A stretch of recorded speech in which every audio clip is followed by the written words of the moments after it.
વડોદરામાં ધારાસભ્ય યોગેશ પટેલે બળાપો ઠાલવ્યો છે અને સાંસદ શહેર પ્રમુખની હાજરીમાં બળાપો ઠાલવવામાં આવ્યો છે। તો માંજલપુર વિધાનસભા ભાજપ સક્રિય સંમેલનમાં ધારાસભ્ય યોગેશ પટેલે બળાપો ઠાલવ્યો છે। માંજલપુર વિધાનસભામાંથી કોઈ મેયર નથી આપ્યા, દર વખતે માત્ર સંગઠનના મહામંત્રી જ આપ્યા છે। આ વખતે પણ મહામંત્રી પદ મળે એ જોજો તે પ્રકારની વાત કરવામાં આવી છે। તેઓએ કહ્યું છે કે જો અમારો માણસ હોદ્દા પર હોય તો કામ વધુ ઝડપથી થશે। આ પ્રકારની વાતો પણ તેમના દ્વારા કરવામાં આવે છે।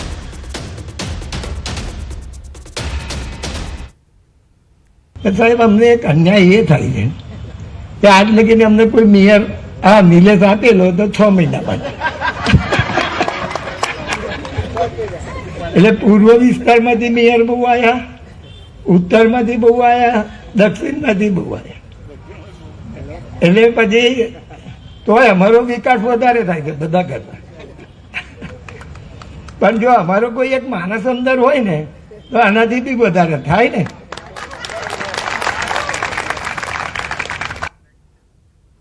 12 એપ્રિલ ચૈત્રી પૂર્ણિમાના રોજ હનુમાન જયંતિ છે અને કષ્ટભંજન દેવના જન્મદિવસની ઉજવણી માટે બોટાદમાં આવેલા સુપ્રસિદ્ધ યાત્રાધામ સાળંગપુર ખાતે ભવ્યાતિભવ્ય આયોજન કરવામાં આવ્યું છે। આ વખતે શનિવારના દિવસે હનુમાન જયંતિનો મહાસંગમ છે, જેને લઈ ઐતિહાસિક હનુમાન જન્મોત્સવ ઉજવાશે।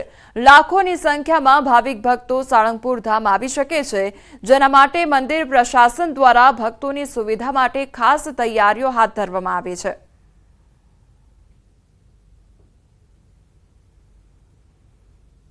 ચૈત્ર સુધી પૂર્ણિમા અને દાદાનો જન્મોત્સવ ને પાછો શનિવાર ભેગો છે અને ત્યાર પછી શણગાર આરતી થશે। ત્યાર પછી ચોકની અંદર ભવ્ય મોટી જબર કેક કાપી અને ફુગાઓ ઉડાડીને દાદાનો આપણે સૌ જન્મોત્સવ અને સેલિબ્રેશન કરીશું।